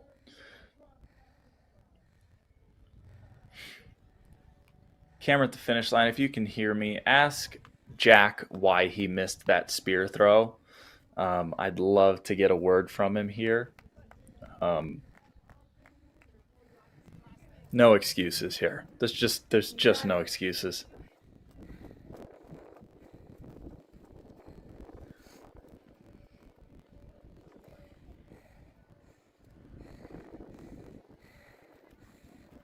You got it. You're almost there.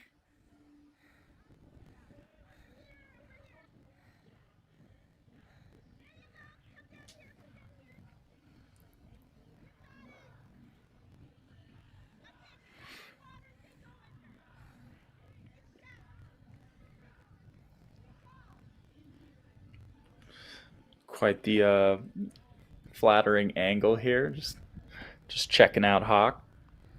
Seeing what's going on with him.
Oh, Jack Gorris sighting. You're in for fourth. You're Jack almost Gorris there. sighting.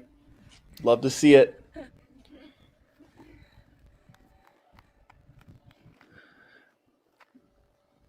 It takes a true professional to dual wield cameras the way that Jack Gorris can.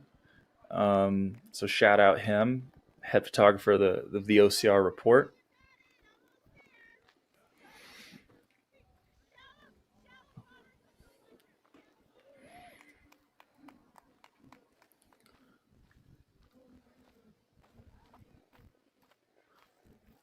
Well, we might be able to get an interview here. Nice job.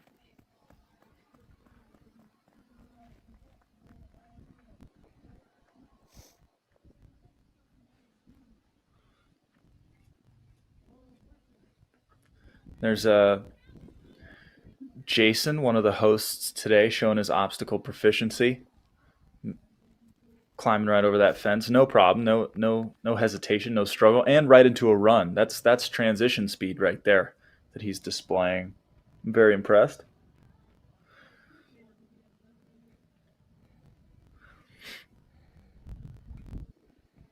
You got it. This is it.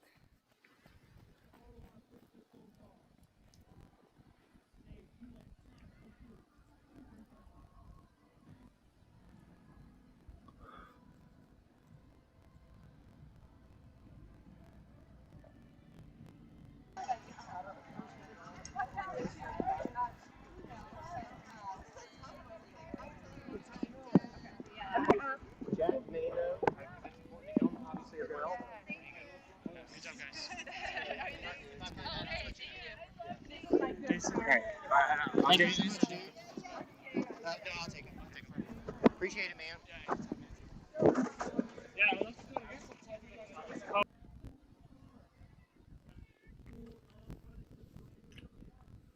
Uh-oh.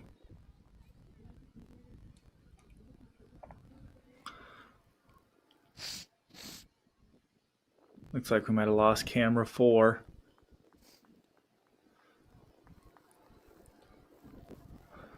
Well, good time to shout out one of Spartan Race's sponsors, Hellenic Brewing Company. Hellenic Brewing, or Hellenic Brewing. Yeah. We'll talk about that later, though. All right, what's up, man? So we Nothing. do have We've just some been athletes having a that are good gonna time. We've got some athletes that are going to be coming over this way. I've told all of them, make your way over whenever you're ready, and we'll hopefully get some of them on camera and do some interviews with them. Just so it doesn't look weird, I'll go ahead and take my name off whenever they're over here. But let's see, did we get any official results? The rabbits are all rolling in. They did a great job today. Thank you to all the rabbits today.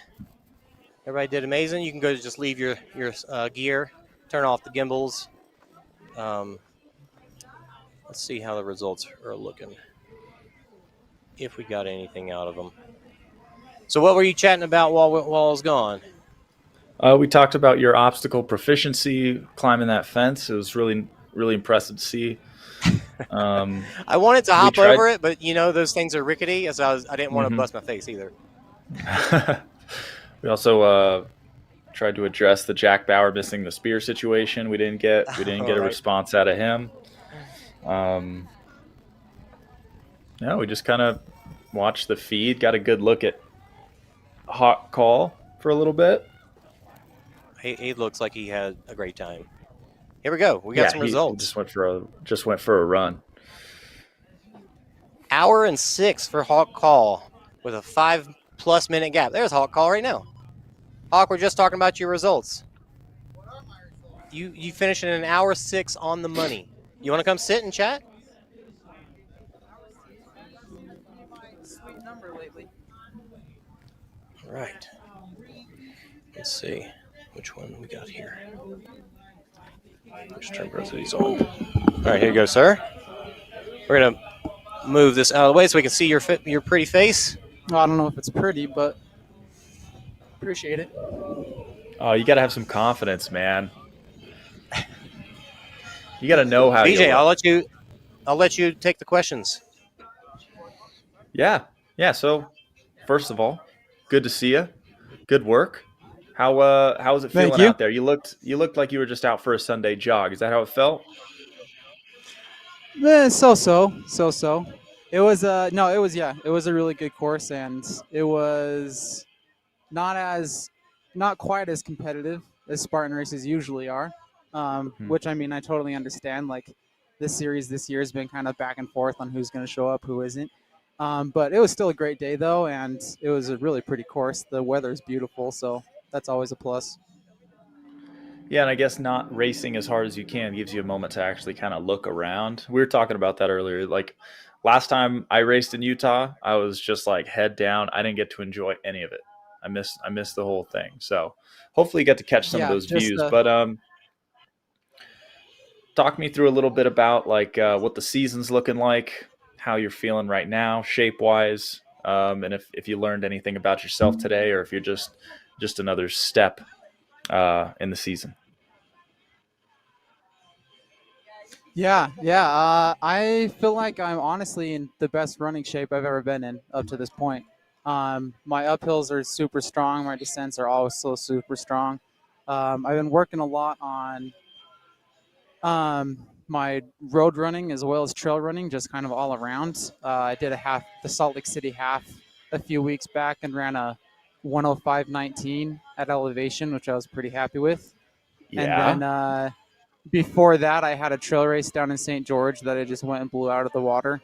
And then now today, which I felt really strong and comfortable the entire time. I was able to run all of the ascents, which I was happy with. It's like Big Bear is a lot of just punchy climbs over and over again, and I was able to just stay relaxed and calm and strong throughout the whole thing. So yeah, I mean, so far the season's been great. I'm 3 for 3 so far, so it's I feel good. I'm excited for the rest of the season. My next race will be the Broken Arrow 23K over at Lake Tahoe in California. That one's Cool. going to be an extremely competitive one, so I'm super excited to see how I stack up against some like elite, professionally sponsored trail runners. So yeah, it's going to be exciting. I got a good feeling about you, brother. Watching you out there today, I Thanks. mean, I've watched a lot of racing. I've been a part of a lot of racing, and seeing your stride length uphill and how well you maintain that and how comfortable it looked, that was honestly looked pretty world class. So um, I'm pulling for you. I feel good about a Broken Arrow podium for you at minimum. So yeah, man, I'm I excited to hope see what you do so. with the rest of the That would season. be.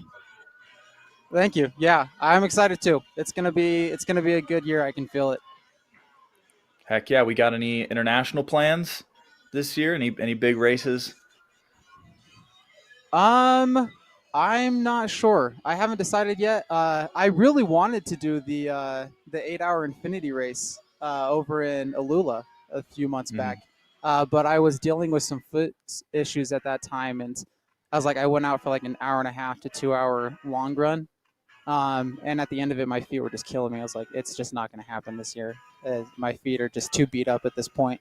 They're feeling better now. I'm still having some struggles with it on the really long stuff, but this shorter stuff is fine, which is good. But We'll yeah, we'll see. Maybe Dubai at the end of the year. I've always told myself every year, I'm like, one of these years I'm gonna get out to the World Championship in Dubai. But then every year it comes around, and I'm like, oh, Dubai is so far away. I do not want to travel for mm, that. So maybe this year I'll finally convince myself to actually get out there. you should, brother. I think you do well out there. Um, it's an interesting kind of sand, but it lends itself really well to um, just running speed.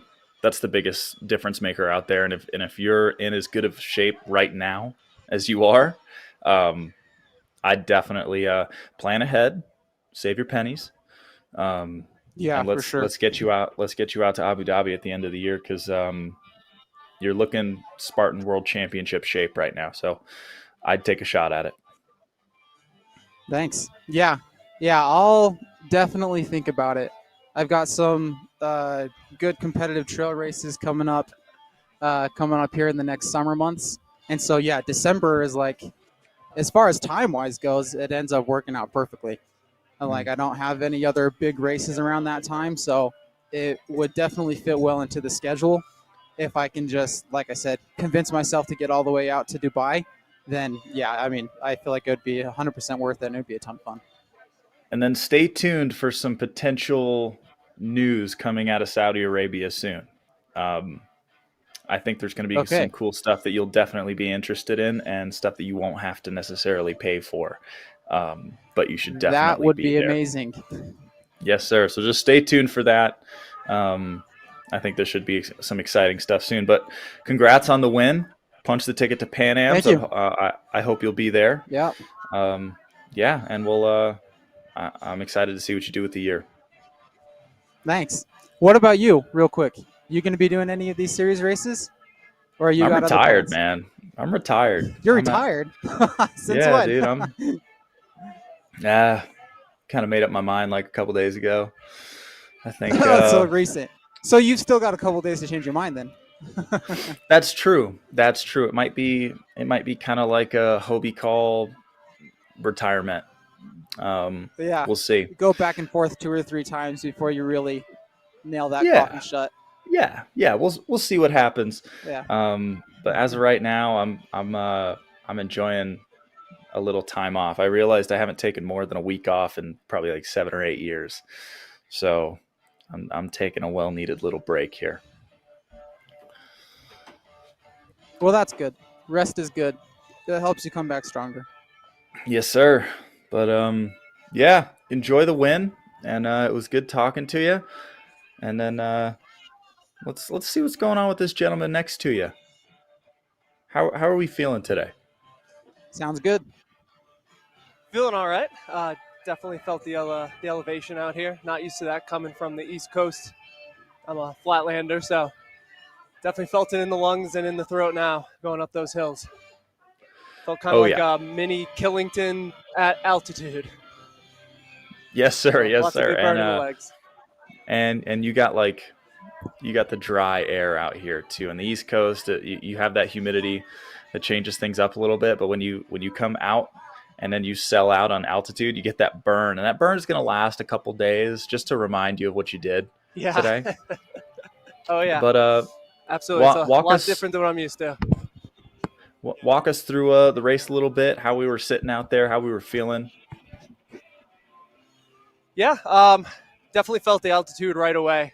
Going up the first hill, even noticed on shakeout run yesterday, heart rate was at least 10, 15 beats per minute higher than normal. But felt okay going up the first hill. Really burnt hard on the second hill. That hurt a lot. Definitely just not used to that lack of oxygen. And then felt great coming down through the last obstacle gauntlet. Got really excited for that. It was actually really fun going through that many right quick. That's definitely the part of the race that I enjoy the most, is all those overhead big swinging obstacles. So that felt really good as well. Little bit, bummed with the performance, but excited to be out here and see how I could compete against the real pros compared to all the just regional races I'm used to doing on the East Coast. For sure, man. And you looked good on the obstacles out there. So, yeah, maybe we'll have a little more obstacle density for you coming up soon, and get to capitalize a little better. Yep. Yeah, absolutely. Excited to get back, hit some more good races on the East Coast. A couple big mountain races coming up, doing Mont Tremblant, going to be out at the Poconos, and then thinking about doing Killington again. So trying to hit all the big mountains on the East Coast. Well, that sounds exciting. Sounds like you're going to get a little messy out there, typically. Yeah, absolutely. Got my son coming in here as well. Come here, buddy. Sweet, doing Spartan kids races. Yeah, here we go. Right there, buddy.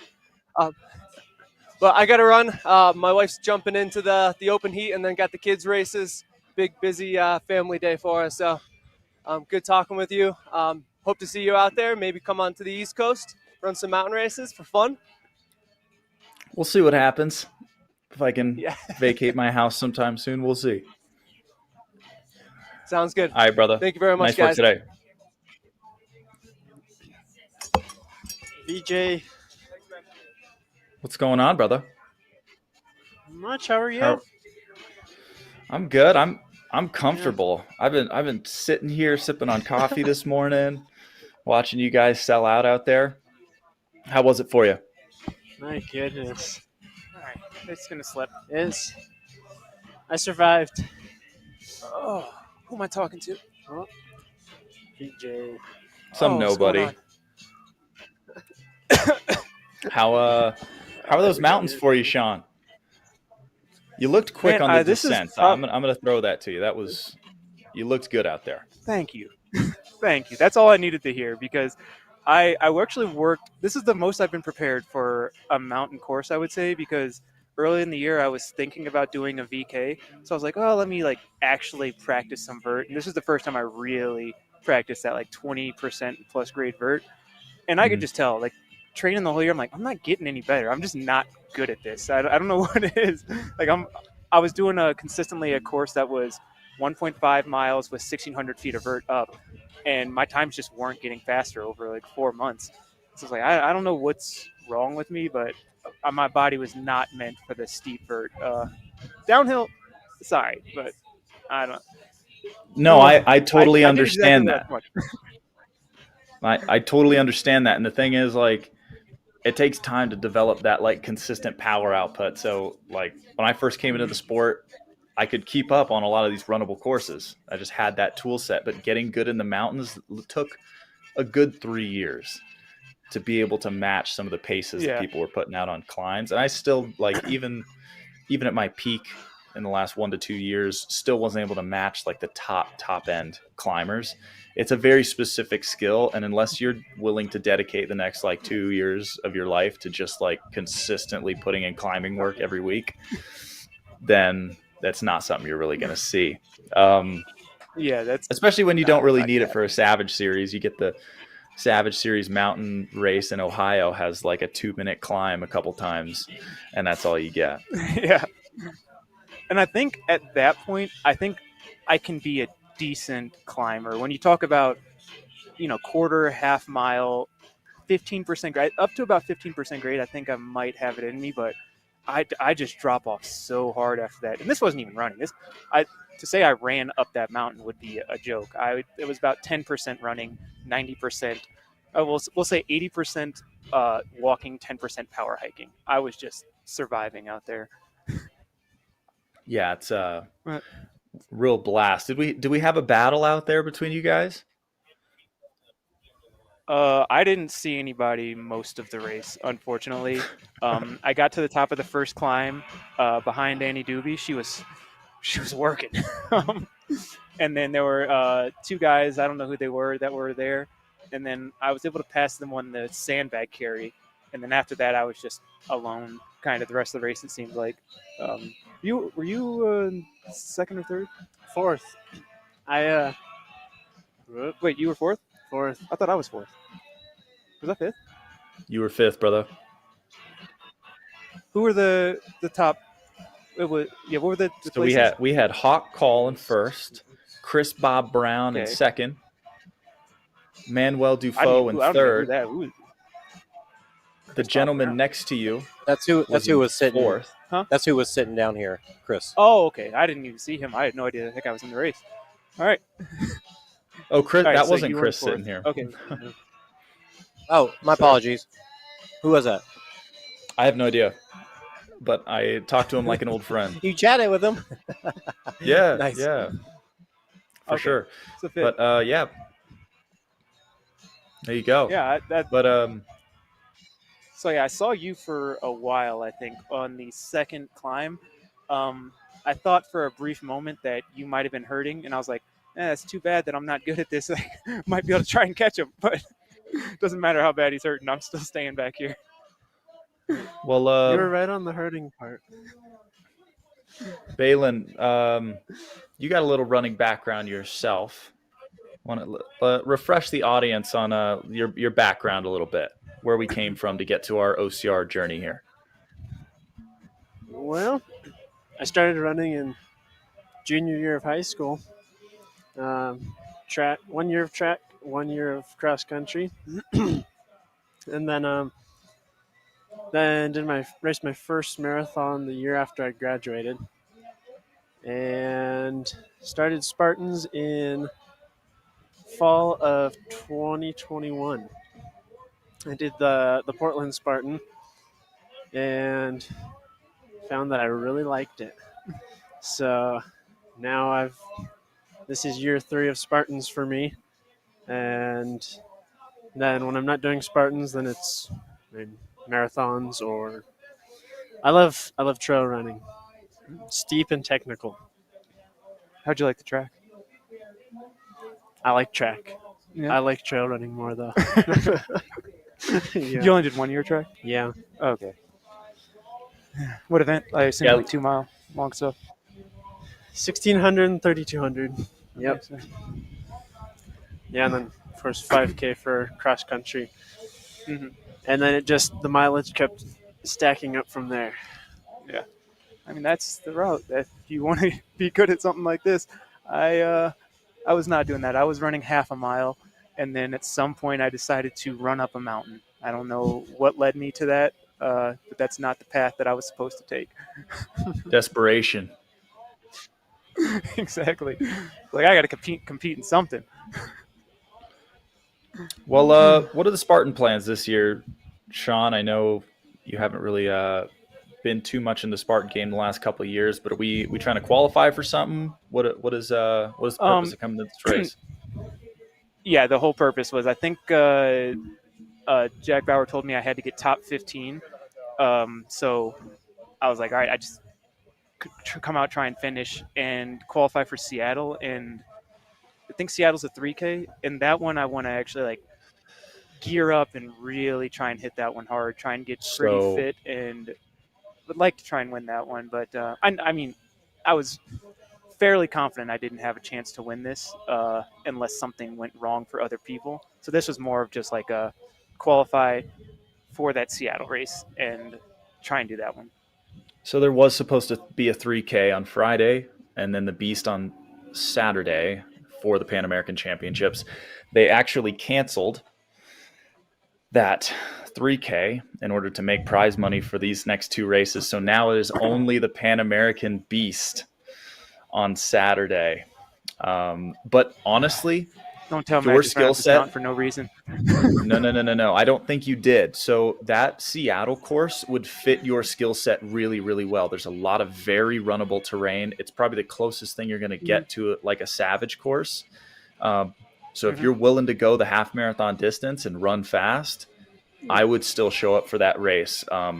There's a couple punchy climbs, little short things you're not going to climb for more than a minute at a time on the backside of the course. And then it's all very runnable, fast. I love that course. It's my favorite Spartan course that I've ever raced. It's like a classic one. If you want to go back and take a peek at like the 2019, I think that was the last time we had a US National Series there, but you can see what it was like. It's very fast. And I would go out for it. I'd still show up for that one. I think you could do well there. If I've gone this far, I might as well do that one. It's just going to, I'm glad you told me. I don't know when I would have found out, but I was definitely going to be on the track doing a lot of speed work. I was planning on trying to hit some fast 800s and miles in preparation, like get some good track speed so that I could come out to that 3K and be ready. Now I got to revamp my training plan for the next 3 months, apparently, and get ready to run a fast half marathon. I'm glad I let you know, man, because I was planning on doing that 3K myself. And there was one podcast that talked about it. There was no announcement. There was no anything to where you actually got to see the change in plans. It was just like this one podcast where they kind of brushed over it for a moment. So unless you heard that one, you weren't going to know. But yeah, boys, I appreciate you stopping by to chat with me.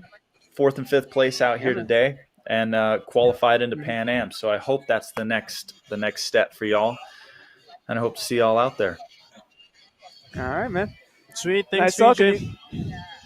Take it easy.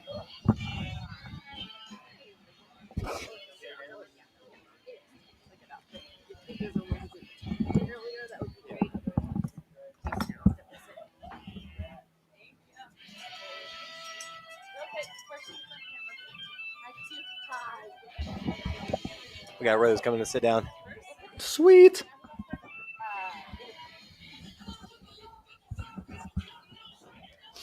Thank you. How do we feel about this, Rose? Death, taxes, Rose Wetzel on the podium. Things that in life are for sure going to happen. I think that you're very kind and optimistic. How's it going? It's going well. I was comfortable sitting in this chair while you guys were flying up that mountain. How did that course treat you today? It treated me very well. I have gotten a podium before at Big Bear, but I don't know that I always have, actually. Today was beautiful. The views were amazing. One of the biggest challenges was not stopping and being like, oh, this is amazing. Looking at the lake from the top. But I had a great push from Annie. She took it out strong. I knew that she would. She's really good on the uphills. And so I told myself, keep her in your sights, and then try to snag some time on the downhill. And she was relentless. That was so great to get to see her, although she got to be smaller and smaller near the top of the mountain. And I made a little bit of time on the downhills and missed my spear, though. Annie made her spear, which is awesome. I missed mine, and then I saw Casey right about to shoot hers as I was going through this never-ending penalty loop, and I was like, okay, time to dig deep. So that made it exciting. For sure. We were really excited just to see a battle. But seeing you on that climb right after the dunk wall, really attack it and drive up that hill, that kind of solidified, like we knew you were locked in for that position, like you weren't going to let it go. I'd worked very hard for that position, and I know that Casey is stellar. And so I was like, okay, you need to find this fifth gear right now. No matter how tired you are, make it happen. And so I did. Well, I was impressed. Fantastic race out there. What are our plans looking like for the season? Are we? So I think that's a qualification right into the Pan American Championships. Are we looking at that? What's next for you? That's a very good question. I feel like there are lots of really awesome races, and I feel like my mountain skills are getting better. So I feel more confident on the mountains, and that opens up a few doors. I'm not sure exactly what I will be doing, but you will see me again. Excellent. Well, I look Probably forward to Utah it. For sure. Thanks. Okay, yeah, Good it's just a short drive over the hill. Yeah, that's right. Exactly. No big deal. Cool. All right. Cheers. Nice to see you, VJ. Yeah, great work today. Thanks. Thank you, Rose Wetzel. Great job out there. See ya. All right. So we have got to, I think we're going to be wrapping this up here in a moment because we don't have any more athletes to talk to. I think, you know how it is. You get caught up in whatever, and then they're gone. And glad that we got some athletes come over, and always happy and excited to have them on camera. I'm managing about 20 things right now. So now let's go back to the results. Unless, VJ, you got anything you want to share about the conversations that you just had? You don't have to share that. What am I talking about? I can go back and watch it. Let's look at the results. Okay, so we were looking at the men's results just earlier. You know, I know what Chris Bob Brown looks like, and I don't know it well enough to be like, yep, that's definitely him. So I do have to apologize to him when I see him because, yeah, that other gentleman was not him. Yeah, I think that was Sam Osborne. I was about to say that because, yeah, he was definitely up there in those positions. Manuel Defoe, he went to go get a shower, so we didn't get to chat with him, but awesome job by him. Third place in the series last year, third place today. It's just what the dude likes to do, I guess. Mm-hmm. Yep. I mean, I think it kind of went the way we expected. Looking for the names on the list. The only thing is we didn't know Chris Bob Brown was going to be here today. I mean, that was a last-minute addition, and he always likes to jump in. But when he does, his running pedigree carries him to a really good spot. But comparing Chris Bob Brown, who is a magnificent trail athlete, and seeing Hawk run away with this puts Hawk's running ability right now into perspective. So Yeah. I'm very interested to see what he can do with the rest of his season. He says he's got some competitive trail races coming up. I think this kid's going to be really, really good. So great to see Hawk out here. And yeah, that's my takeaway from this is just like, watch out for whatever he does. Absolutely. And I'm sure we'll see Hawk in Utah, more than likely, since that's where he lives. Is he still living back in Utah? I would take it, huh? Yeah, I think he legit lives like 10 minutes, 15 minutes from where the venue is. Nice. It's right there. Yeah, he's real close. Baylen Bean, Shawn Roberts, Sam Osborne, Ethan Brown, Jack Bauer, Lewis Rogel, and Dustin Needham. Dustin Needham taking out, rounded out the top 10. Great job to him. Heck yeah. And the women, Annie Doobie with a 10-minute lead. Nar. That's Rose pretty Wetzel. wild. Yeah. And then Rose and Casey so tight. And then a little bit more gap after that. Lisa Masaccio, I had a feeling it was we kept seeing her, and Jack had talked about her on Race Brain and told me to watch out for her too. I just never got a chance to get a picture of her to know for sure what she looked like. But Julie Best after that, Faye Morgan. I don't think we got a chance to see Faye Morgan on course, unfortunately, but awesome job to her. Jordan Haslan Layden.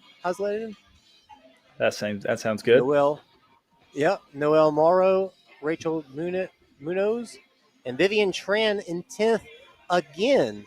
She was 10th in Jacksonville. So that bodes well for her points, at least, because she's got 2 races at 10th.